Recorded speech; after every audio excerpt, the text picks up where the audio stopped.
பிரியமான நேயர்களே, இப்பொழுது நாம் 8ஆம் அதிகாரத்திற்குள்ளே கடந்து செல்கிறோம். இப்பொழுது நாம் அப்போஸ்தலர் நடவடிக்கைகளின் 2வது முக்கியமான பிரிவுக்குள்ளே வருகிறோம். 8 முதல் 12 வரை யூதேயா சமாரியா தேசங்களிலே இயேசு கிறிஸ்து பரிசுத்த ஆவியானவரை கொண்டு தனது அப்போஸ்தலர்கள் மூலமாய் செய்த கிரியைகளை நாம் பார்க்கிறோம். இதுவரை எருசலேமிலே அவர்கள் எப்படி சாட்சிகளாய் இருந்தார்கள் என்று பார்த்தோம். இப்பொழுது அடுத்த பகுதிக்குள்ளே வருகிறோம். வழக்கத்திற்கு மாறான ஒரு காட்சியோடு 7வது அதிகாரம் நிறைவடைந்தது. ஆதி திருச்சபையிலே மிகவும் தாக்கத்தை உண்டு பண்ணிய 2 வாலிபர்களை பார்த்தோம். ஒன்று ஸ்தேவான் என்னும் உதவியாளன். முதல் திருச்சபையின் முதல் இரத்த சாட்சியாக இவன் மரித்தான். 2வது வாலிபன் ஸ்தேவான் கல்லெறிந்து கொல்லப்படுவதற்கு பொறுப்பாளனாயிருந்த ஒரு பரிசேயன். அவனே சவுல். அப்போஸ்தலர் 8ஆம் அதிகாரம் 1ஆம் வசனம். அவனை கொலை செய்கிறதற்கு சவுலும் சம்மதித்திருந்தான். அக்காலத்திலே எருசலேமிலுள்ள சபைக்கு மிகுந்த துன்பம் உண்டாயிற்று. அப்போஸ்தலர் தவிர மற்ற யாவரும் யூதேயா சமாரியா தேசங்களில் சிதறப்பட்டு போனார்கள். ஸ்தேவானை கொலை செய்வதிலே தலைமை பொறுப்பெடுத்து பவுல் செயல்படுகிறான். ஸ்தேவானின் முகத்தை பார்த்த தரிசு பட்டணத்து சவுலுக்கு ஆச்சரியமாயிருக்கிறது. ஸ்தேவான் வானத்தை அண்ணாந்து பார்த்து மனுஷகுமாரன் பிதாவினுடைய வலது பார்சத்திலே நிற்பதை பார்க்கிறான். ஆனால் சவுலால் எதையுமே காண முடியவில்லை. சவுலை பார்த்தால் அவன் பார்ப்பது எனக்கும் தெரிந்தால் நன்றாயிருக்குமே என்று எண்ணுவது போல இருக்கிறது. சவுல் திருச்சபையை துன்பப்படுத்துகிறதிலே முக்கியமானவனாயிருந்தான். இதன் விளைவாக திருச்சபை சிதறுண்டது. சொல்லப்போனால் சவுல் திருச்சபைக்கு ஒரு நல்ல காரியத்தையே செய்தான். ஏனென்றால் அதுவரை எல்லா விசுவாசிகளும் எருசலேமிலேயே கூடியிருந்தார்கள். சவுலின் இந்த துன்பப்படுத்துதல் துவங்கிய பொழுது ஜனங்கள் பல திசைகளிலே சிதறடிக்கப்பட்டார்கள். அடுத்ததாக எருசலேமை தாண்டி அவர்கள் செல்ல வேண்டிய இடமாக சமாரியா யூதேயா பகுதியை குறித்து இயேசு கூறியிருந்தார். யூதேயா என்பது எருசலேமை சுற்றியுள்ள இடம். சமாரியா எருசலேமிற்கும் வடக்கு பக்கமாய் இருக்கிறது. பாருங்கள், அப்போஸ்தலர் 8ஆம் அதிகாரம் 2ஆம் வசனம். தேவ பக்தியுள்ள மனுஷர் ஸ்தேவானை எடுத்து அடக்கம் பண்ணி அவனுக்காக மிகவும் துக்கம் கொண்டாடினார்கள். இந்த இடத்திலே விசுவாசிகள் அடக்கம் செய்யும் முறையை குறித்து சில வார்த்தைகள் கூற விரும்புகிறேன். இன்றைக்கும் சிலருக்கு வரும் கேள்வி என்னவென்றால், சரீரம் எரிக்கப்படுவது தவறா சரியா? இதற்கு எதிராக வேதத்திலே எந்த காரியமும் சொல்லப்படவில்லை. நம்முடைய சரீரம் எரிக்கப்பட்டாலும் நாம் ரட்சிப்பை இழந்து போகிறதில்லை. என்றாலும் விசுவாசிகள் அடக்கம் செய்யப்படும் முறை ஒரு விதையானது விதைக்கப்படுவதைப் போல இருக்கிறது. உயிர்த்தெழுதல் வரை அங்கே நித்திரை செய்யும்படியாக அது செய்யப்படுகிறது. இவ்வாறாகத்தான் பவுல் மரணத்தை குறித்து 1 தெசலோனிக்கேயர் 4ஆம் அதிகாரத்திலே சொல்லியிருக்கிறார். சரீரம் விதை என்று 1 கொரிந்தியர் 15ஆம் அதிகாரத்திலே கூறியிருக்கிறார். விதையை விதைக்கும் முன்பாக அதை எரிக்கிறதில்லை. பூமியிலே ஒரு சரீரத்தை புதைப்பது ஒரு விதையைப் போல காட்சியாக படைக்கப்படுகிறது. உயிர்த்தெழுதலை குறித்த நம்பிக்கைக்கு அடையாளமாக அது புதைக்கப்படுகிறது. சொல்லப்போனால் எரிக்கப்பட்ட கற்களினாலே ஸ்தேவானின் சரீரம் மிக அதிகமாக பாதிக்கப்பட்டிருக்கும். மென்மையான அவரை எடுத்து ஒரு விதையை ஊன்றுவது போல அடக்கம் செய்கிறார்கள். ஸ்தேவான் கிறிஸ்துவின் பிரசன்னத்திற்குள்ளே கடந்து சென்று விட்டான். அவரே அவனுக்காக காத்திருந்தவர். சரீரம் உயிர்த்தெழுதலுக்காக காத்திருக்கிறது. கவனிங்கள், 1 கொரிந்தியர் 15ஆம் அதிகாரம் 44ஆம் வசனம். ஜென்ம சரீரம் விதைக்கப்படும், ஆவிக்குரிய சரீரம் எழுந்திருக்கும். ஜென்ம சரீரமும் உண்டு, ஆவிக்குரிய சரீரமும் உண்டு. எனவேதான் சரீரம் அடக்கம் செய்யப்படும் முறையே விசுவாசிகளால் பின்பற்றப்பட்டது. மரணத்தை குறித்து மேலும் 2 காரியங்களை நாம் ஞாபகத்தில் வைப்பது சிறந்தது. இந்த உலகத்திலே மரிக்கிற நாம் ஒவ்வொருவரும் உயிரோடு எழுப்பப்பட போகிறோம். கிறிஸ்து முதல் பலனானார். நாம் அவர் நடுவானில் வரும்பொழுது உயிரோடு எழுப்பப்பட்டு அவரோடு இணைக்கப்படுவோம். அது மட்டுமல்ல, 1 தெசலோனிக்கேயர் 4ஆம் அதிகாரத்திலே பவுல் சொல்லுவது போல, மரித்தவர்களை குறித்தும் நாம் நம்பிக்கையற்றவர்களைப் போல துக்கப்படாதபடி ஒரு நிச்சயமும் நம்பிக்கையும் உள்ளவர்களாய் காணப்பட வேண்டும். என்றாலும் மரணத்தின் மூலமாக ஏற்படும் பிரிவு இந்த உலகத்தில் நம்முடைய இருதயத்தை பாதிக்கிறதாகவே இருக்கிறது. ஆனால் அப்படிப்பட்ட இருதயங்களுக்கு கர்த்தரே ஆறுதலையும் சமாதானத்தையும் அருளுகிறவராய் இருக்கிறார். அப்போஸ்தலர் 8ஆம் அதிகாரம் 3ஆம் வசனத்தை பாருங்கள். சவுல் வீடுகள் தோறும் நுழைந்து புருஷரையும் ஸ்திரீகளையும் இழுத்து கொண்டு போய் காவலில் போடுவித்து சபையை பாழாக்கி கொண்டிருந்தான். இங்கே முழுவதும் சக்தி நிறைந்த ஒரு இளைஞனை பார்க்கிறோம். ஞாபகம் இருக்கிறதா? பிலிப்பி பட்டணத்தில் உள்ள திருச்சபைக்கு கடிதம் எழுதும் பொழுது 3ஆம் அதிகாரம் 6ஆம் வசனத்திலே, பக்தி வைராக்கியத்தின்படி சபையை துன்பப்படுத்தினவன் என்று தன்னை குறித்தே எழுதியிருக்கிறார். அப்போஸ்தலர் 8ஆம் அதிகாரம் 4ஆம் வசனம். சிதறிப்போனவர்கள் எங்கும் திரிந்து சுவிசேஷ வசனத்தை பிரசங்கித்தார்கள். சபைக்கு ஏற்பட்ட துன்பத்தின் விளைவை இங்கே நாம் பார்க்கிறோம். சபைக்கு வந்த பாடுகள் சபையின் வளர்ச்சியை தடுக்க அல்ல, அதை மேலும் அதிகமாக்கவே செய்தது. அப்போஸ்தலனாகிய பவுல் சிறையில் இருக்கும் பொழுதும் இதே போல ஒரு சாட்சி சொல்கிறார். பாருங்கள், பிலிப்பியர் 1ஆம் அதிகாரம் 12ஆம் வசனம். சகோதரரே, எனக்கு சம்பவித்தவைகள் சுவிசேஷம் பிரபலமாகும்படிக்கு ஏதுவாயிற்றென்று நீங்கள் அறிய மனதாயிருக்கிறேன். திருச்சபையை வெளியே இருந்து ஒரு காலம் காயப்படுத்த முடியாது. திருச்சபைக்கு உள்ளே இருக்கிறவர்கள்தான் திருச்சபையை காயப்படுத்த முடியும். ஆனால் சிதறி போனவர்கள் எங்கும் தெரிந்து சுவிசேஷ வசனத்தை பிரசங்கித்தார்கள். நிகழ்ச்சியை கேட்டுக்கொண்டிருக்கிற நீங்களும் கஷ்டங்கள், பிரச்சனைகள், எதிர்ப்புகளினாலே எங்கோ வாழ வேண்டும் என்று நினைத்துக் கொண்டிருந்தவர்கள் இப்பொழுது எங்கோ வாழ்ந்து கொண்டிருக்கிறீர்கள். உங்களை அந்தந்த இடங்களுக்கு ஆண்டவர் எடுத்துச் சென்றதின் நோக்கமும் இப்பொழுது நீங்கள் வைக்கப்பட்டிருக்கிற இடங்களிலே அவருடைய அன்பை மற்றவர்களுக்கு சொல்வீர்கள் என்ற நோக்கத்தோடுதான் என்பதை நீங்கள் மறந்து போகக்கூடாது. நீங்கள் வேலை செய்யும் சூழ்நிலை எதுவாக இருந்தாலும், நீங்கள் வாழும் சூழ்நிலை எதுவாக இருந்தாலும் சற்றே உங்களை சுற்றி பாருங்கள். ஆண்டவருடைய அன்பை அறியாத எத்தனை பேர் உங்களுக்கு அருகிலே இருக்கிறார்கள். அவர்களுக்காக நீங்கள் எதையாவது செய்யலாம். அப்போஸ்தலர் 8ஆம் அதிகாரம் 5ஆம் 6ஆம் வசனங்களை கவனியுங்கள். அப்பொழுது பிலிப் என்பவன் சமாரியாவிலுள்ள ஒரு பட்டணத்திற்கு போய் அங்குள்ளவர்களுக்கு கிறிஸ்துவை குறித்து பிரசங்கித்தான். பிலிப்பு செய்த அதிசயங்களை ஜனங்கள் கேள்விப்பட்டு கண்டு அவனால் சொல்லப்பட்டவைகளை ஒருமனப்பட்டு கவனித்தார்கள். இப்பொழுது உதவிக்காரர்களாக தெரிந்து கொள்ளப்பட்ட 7 பேரிலே 2வது நபரான பிலிப்பை இங்கே நாம் பார்க்கிறோம். இவரும் கர்த்தரால் அற்புதமாக பயன்படுத்தப்பட்டிருக்கிறார். இயேசு கிறிஸ்து, நீங்கள் எருசலேமிலும் யூதேயாவிலும் சமாரியாவிலும் எனக்கு சாட்சிகளாய் இருப்பீர்கள் என்று கூறினார். இப்பொழுது சுவிசேஷம் சமாரியாவுக்கு செல்கிறது. பிலிப்பு குணமாக்கும் வரம் பெற்றவராய் காணப்படுகிறார். ஆதி திருச்சபையிலே இருந்த எல்லாருக்கும் அந்த வரம் கொடுக்கப்படவில்லை. தலைமைத்துவத்திலே இருந்தவர்களுக்கு அந்த வரம் கொடுக்கப்பட்டிருந்தது. கர்த்தருடைய வார்த்தையை உலகத்தின் பல பகுதிகளுக்கு எடுத்துச் சென்றவர்களுக்கு அது கொடுக்கப்பட்டிருந்தது. ஆனால் ஒரு குறிப்பிட்ட காலகட்டத்திலே அப்படிப்பட்ட வரங்கள் மறைந்துவிட்டன. அப்போஸ்தலருடைய காலத்திற்கு பிறகு இந்த வரத்தை நாம் பார்க்க முடியவில்லை. வேத வசனம் முழுமையாக தொகுத்து கொடுக்கப்பட்ட பின்பு சரியான அடிப்படை சத்தியங்களின் மூலமாக கர்த்தர் மக்களை ரட்சிப்புக்கு நேராய் வழிநடத்தினார். அப்போஸ்தலர் 8ஆம் அதிகாரம் 7ஆம் 8ஆம் வசனங்களை பாருங்கள். அநேகரிலிருந்த அசுத்த ஆவிகள் மிகுந்த சத்தத்தோடே கூப்பிட்டு அவர்களை விட்டு புறப்பட்டது. அநேகன் திமிர்வாதக்காரரும் சப்பாணிகளும் குணமாக்கப்பட்டார்கள். அந்த பட்டணத்திலே மிகுந்த சந்தோஷம் உண்டாயிற்று. இப்பொழுது சுவிசேஷம் சமாரியாவிற்கு வந்துவிட்டது.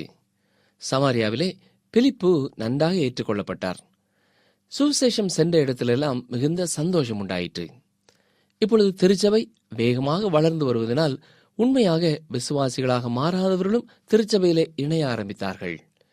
உண்மையாகவே அவர்கள் அவிசுவாசிகளாக இருந்தாலும் நாங்கள் விசுவாசிக்கிறோம் என்று சொல்லுவார்கள். அப்படிப்பட்ட ஒருவரை நாம் பார்ப்போம். அப்போஸ்தலர் 8:9. சீமோன் என்று பெயர் கொண்ட ஒரு மனுஷன் அந்த பட்டணத்திலே மாய வித்தைக்காரனாய் இருந்து தன்னை ஒரு பெரியவன் என்று சொல்லி சமாரியா நாட்டு ஜனங்களை பிரமிக்க பண்ணி கொண்டிருந்தான்.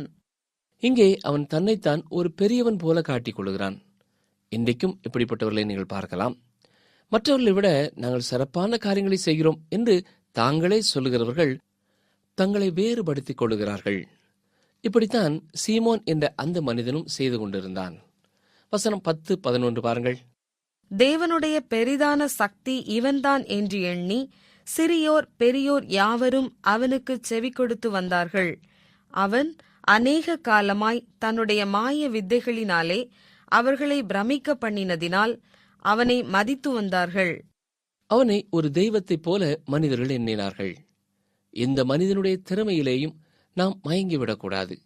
ஒருவேளை அவன் கர்த்தருடைய வார்த்தையையே கொடுத்து கொண்டிருந்தாலும் அந்த மனிதனை பார்க்க வேண்டாம், கர்த்தருடைய வார்த்தையை பாருங்கள். அதை சரியாக அவன் சொல்லுகிறானா என்பதை பாருங்கள். கர்த்தரையே நோக்கி பாருங்கள். கர்த்தரிடமாய் திரும்புங்கள். மனிதன் மேலே நம்முடைய கண்களை நாம் வைக்கும் பொழுது கர்த்தரை விட்டு நம்முடைய கண்களை எடுக்கிறோம். இதுதான் அன்றைக்கு சமாரியாவிலே நடைபெற்றுக் கொண்டிருந்தது. வசனம் 12. தேவனுடைய ராஜ்யத்துக்கும் இயேசு கிறிஸ்துவனுடைய நாமத்துக்கும் ஏற்றவைகளை குறித்து பிலிப்பு பிரசங்கித்ததை அவர்கள் விசுவாசித்த போது புருஷரும் ஸ்திரீகளும் ஞானஸ்நானம் பெற்றார்கள். பிலிப்பு சமாரியாவிலே சுசேஷத்தை பிரசங்கித்தார். அநேக ஆண்களும் பெண்களும் விசுவாசத்திற்குள்ளே வந்தார்கள். இப்பொழுது அந்த சீமோன் பிலிப்போடு கூட தொடர்பு கொள்கிறான். அது மட்டுமல்ல, சீமோனும் விசுவாசித்து ஞானஸ்நானம் பெற்றான் என்று 13ஆம் வசனத்திலே பார்க்கிறோம். கவனியுங்கள், அப்போஸ்தலர் 8:13. அப்பொழுது சீமோனும் விசுவாசித்து ஞானஸ்நானம் பெற்று பிலிப்பை பற்றிக் கொண்டு அவனால் நடந்த அடையாளங்களையும் பெரிய அற்புதங்களையும் கண்டு பிரமித்தான். இப்பொழுது பிலிப்புவுக்கு மிக நெருங்கிய நண்பன் போல சீமோன் ஆகிவிட்டான். ஏனென்றால் பிலிப்புவின் செய்தியை கேட்டு இவன் விசுவாசத்திற்குள்ளே வந்தவனாய் காணப்படுகிறான். 13ஆம் வசனத்தின் முதல் பகுதியை பார்க்கும் பொழுதும் அவனும் உண்மையான ஒரு விசுவாசியாகிவிட்டான் என்று நமக்கு எண்ண தோன்றுகிறது. ஆனால் உண்மையாகவே அவனுடைய இருதயத்திலே மாற்றம் பெறவில்லை. இன்றைக்கும் தங்களை விசுவாசிகள் என்று சொல்லிக் கொள்கிற பலர் உண்மையான மறுபிறப்பின் அனுபவம் இல்லாதவர்களாயிருக்கிறார்கள். அறிவளவிலே அவர்கள் அறிந்திருக்கிறார்கள். கூட்டத்தோடு கூட்டமாய் செல்வார்கள். ஆனால் ரட்சிக்கப்படவில்லை. நீரினாலே ஞானஸ்நானம் பெற்றிருந்தாலும் பரிசுத்த ஆவியானவராலே திருச்சபைக்குள்ளே அவர்கள் ஞானஸ்நானம் பெறவில்லை. இன்றைக்கு இவர்களைப் போல அநேகர் இருக்கிறார்கள். எங்களுக்கு வருகிற அநேக கடிதங்களிலே அநேகர் சொல்லுகிற காரியம் என்னவென்றால், இந்த நிகழ்ச்சிகளின் மூலமாக வேதத்தை தொடர்ந்து அவர்கள் படிக்க ஆரம்பித்ததினாலே தங்கள் விசுவாசத்தை குறித்தும் அவர்கள் ஆராய்ந்து பார்த்திருக்கிறார்கள். பலர் உணர்ந்து கொண்ட காரியம் என்னவென்றால், அதுவரை தங்கள் வாழ்க்கையிலே பற்பலவிதமான காரியங்களை பின்பற்றி வந்திருந்தாலும் உண்மையான மாற்றம் தங்களுடைய வாழ்க்கையிலே இல்லை என்பதை கண்டு கொண்டிருக்கிறார்கள். எனவேதான் அப்போஸ்தலனாகிய பவுல் சொல்கிறார் 2 கொரிந்தியர் 13:5, நீங்கள் விசுவாசம் உள்ளவர்களோவென்று உங்களை நீங்களே சோதித்து அறியுங்கள், உங்களை நீங்களே பரீட்சித்து பாருங்கள் என்று சொல்கிறார். ஆம், இன்றைக்கும் நீங்களும் உண்மையாக பூரண விசுவாசத்திற்குள்ளே இருக்கிறீர்களா என்பதை சற்றே ஆராய்ந்து பாருங்கள். இந்த சீமோன் வெளிப்பிரகாரமான எல்லா காரியங்களையும் பெற்றவனாய் இருந்தான். இயேசு கிறிஸ்துவை நான் விசுவாசிக்கிறேன் என்று சொன்னான். ஞானஸ்நானம் பெற்றுக்கொண்டான். ஆனால் அவனுடைய விசுவாசம் உண்மையான விசுவாசம் இல்லை. கவனியுங்கள், அப்போஸ்தலர் 8ஆம் அதிகாரம் 14 முதல் 16 வரை. சமாரியர் தேவ வசனத்தை ஏற்றுக்கொண்டதை எருசலேமில் உள்ள அப்போஸ்தலர்கள் கேள்விப்பட்டு பேதுருவையும் யோவானையும் அவர்களிடத்திற்கு அனுப்பினார்கள். இவர்கள் வந்தபொழுது அவர்களில் ஒருவனும் பரிசுத்த ஆவியை பெறாமல் கர்த்தராகிய இயேசுவின் நாமத்தினாலே ஞானஸ்நானத்தை மாத்திரம் பெற்றிருந்தவர்களாக கண்டு அவர்கள் பரிசுத்த ஆவியை பெற்றுக்கொள்ளும்படி அவர்களுக்காக ஜெபம் பண்ணி, சமாரியாவிலே ஒரு எழுப்புதல் காணப்படுகிறது.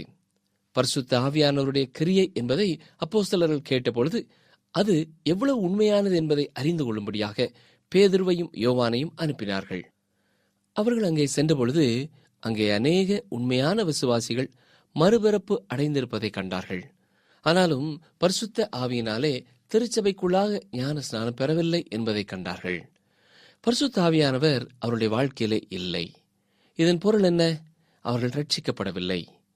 வெளிப்பிரகாரமான சடங்காச்சாரத்தின் வழியாக கடந்து வந்திருந்தார்களே ஒழிய இருதயத்திலே உண்மையான ஒரு மாற்றம் இல்லை. அருமையானவர்களே, தண்ணீரினாலே திருமுழுக்கை பெற்று அல்லது வேறொரு சடங்காச்சாரத்தின் மூலமாக மட்டும் நீங்கள் கடந்து சென்றால் கிறிஸ்தவராக முடியாது. இந்த சீமோனுக்கு அற்புதங்களையும் அடையாளங்களையும் செய்வது மிகவும் பிடித்த ஒரு காரியமாய் இருந்தது. பாருங்கள், வசனம் 17. அவர்கள் மேல் கைகளை வைத்தார்கள். அப்பொழுது அவர்கள் பரிசுத்த ஆவியை பெற்றார்கள்.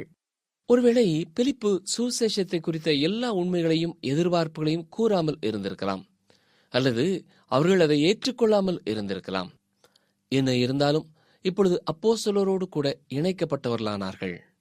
இப்பொழுது சுவிசேஷத்தையும் விசுவாசித்தார்கள், இயேசு கிறிஸ்துவையும் விசுவாசித்தார்கள். எனவே இப்பொழுது பரிசுத்த ஆவியானவர் அவர்களிலே வாசம் பண்ணினார். இதை அந்த சரித்திர பின்னணியத்திலே நாம் புரிந்து கொள்ள வேண்டும். ஒவ்வொரு பகுதிகளிலேயும் சுவிசேஷத்தை சொல்ல வேண்டும் என்ற கட்டளையை சீஷர்கள் பெற்றவர்களாயிருந்தார்கள். எனவே பெந்தேகோஸ்தே நாளிலே எருசலேமிலே சுவிசேஷம் கொடுக்கப்பட்டது. இப்பொழுது பேதுரும் யோவானும் அதை சமாரியாவுக்கும் யூதேயாவுக்கும் கொண்டு வருகிறார்கள். அப்போஸ்தலனாகிய பவுல் புறஜாதி மக்களுக்கு அப்போஸ்தலன் என்று அழைக்கப்பட்டிருக்கிறார். இயேசு கிறிஸ்துவே இந்த கட்டளையை அவர்களுக்கு கொடுத்தார். இப்பொழுது சமாரியாவிலே அது நிறைவேறுகிறது. பாருங்கள், அப்போஸ்தலர் 8ஆம் அதிகாரம் 18-19 வசனங்கள். அப்போஸ்தலர் தங்கள் கைகளை அவர்கள் மேல் வைத்ததினால் பரிசுத்த ஆவி தந்தருளப்படுகிறதை சீமோன் கண்டபோது அவர்களிடத்தில் பணத்தை கொண்டு வந்து, நான் எவன் மேல் என் கைகளை வைக்கிறேனோ அவன் பரிசுத்த ஆவியை பெறத்தக்கதாக எனக்கும் இந்த அதிகாரத்தை கொடுக்க வேண்டும் என்றான். பரிசுத்த ஆவியை பெற்றுக்கொள்வதற்கு இங்கே சீமோன் பணம் கொடுக்க முயற்சித்தான். ஏனென்றால் சமய காரியங்களைக் கொண்டு வியாபாரம் செய்ய அவன் விரும்பினான். தன்னுடைய சொந்த லாபத்திற்காக அதை பயன்படுத்த விரும்பினான். திருச்சபையிலே வெளியே இருந்து வரும் பாடுகள் திருச்சபையை காயப்படுத்தாது, அது விசுவாசிகளை சிதற பண்ணும். விளைவாக சுவிசேஷம் பல இடங்களிலே சென்றடைய உதவி செய்யும். ஆனால் எது திருச்சபையை பாதிக்கும் என்றால், சீமோனை போன்ற மனிதர்கள் திருச்சபைக்குள்ளேயே இருந்து உண்மையான விசுவாசிகளாய் இல்லாவிட்டாலும் தங்களை விசுவாசி என்று கூறிக்கொள்வார்கள். அப்படிப்பட்டவர்களாலேயே திருச்சபை பாதிப்படையும். இயேசு கிறிஸ்துவினுடைய வாழ்க்கையிலேயும் இதுதான் உண்மையானதாக இருந்தது.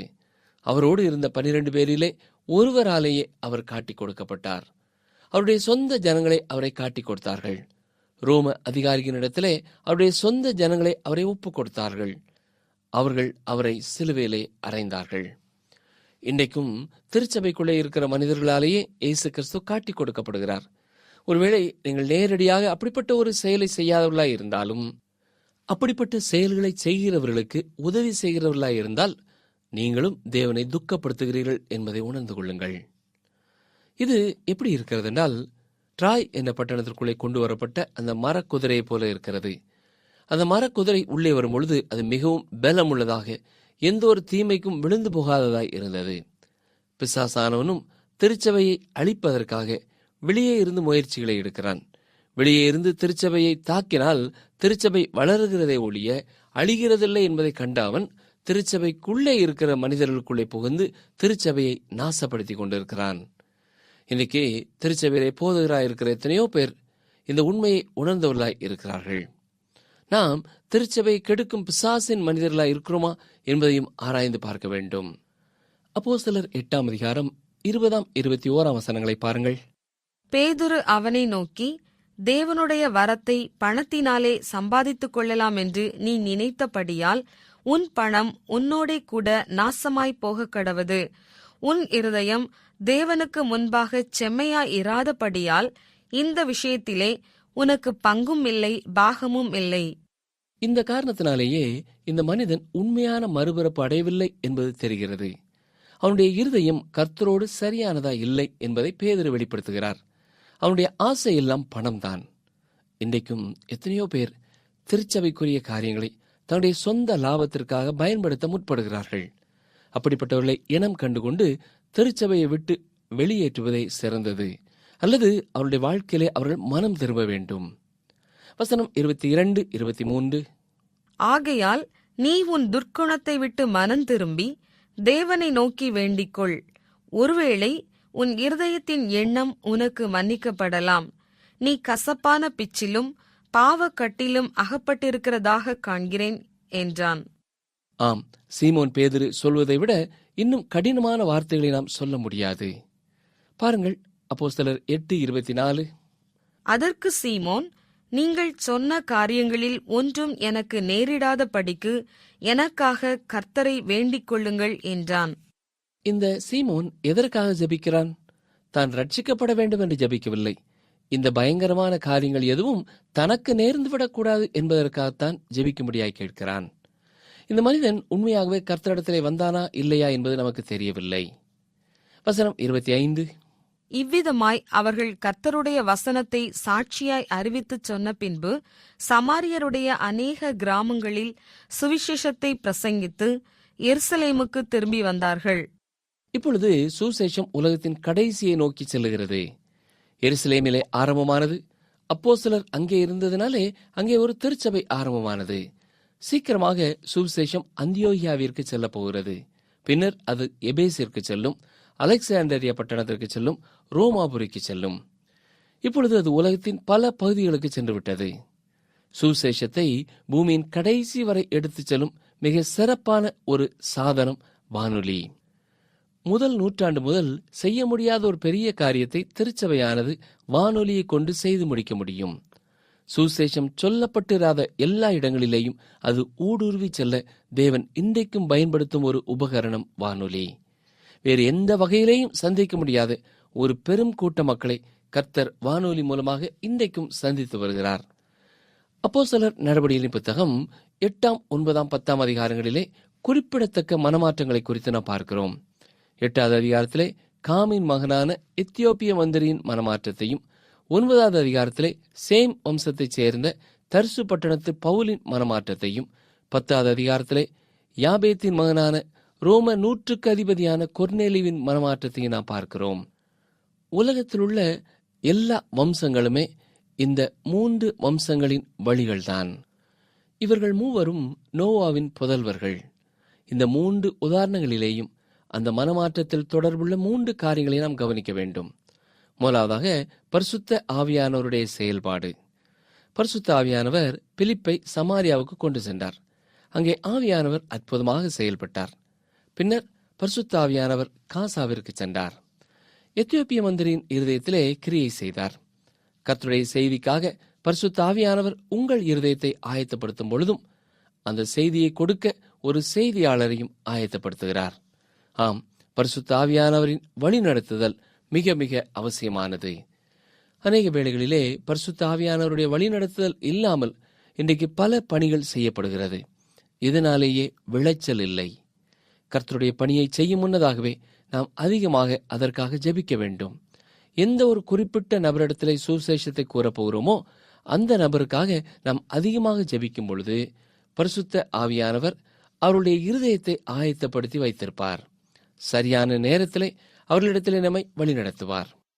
ஆவியானவர் செல்லும் திசையிலே நாம் செல்ல வேண்டும். இது மனமாற்றத்திற்கு முதல் அடிப்படை.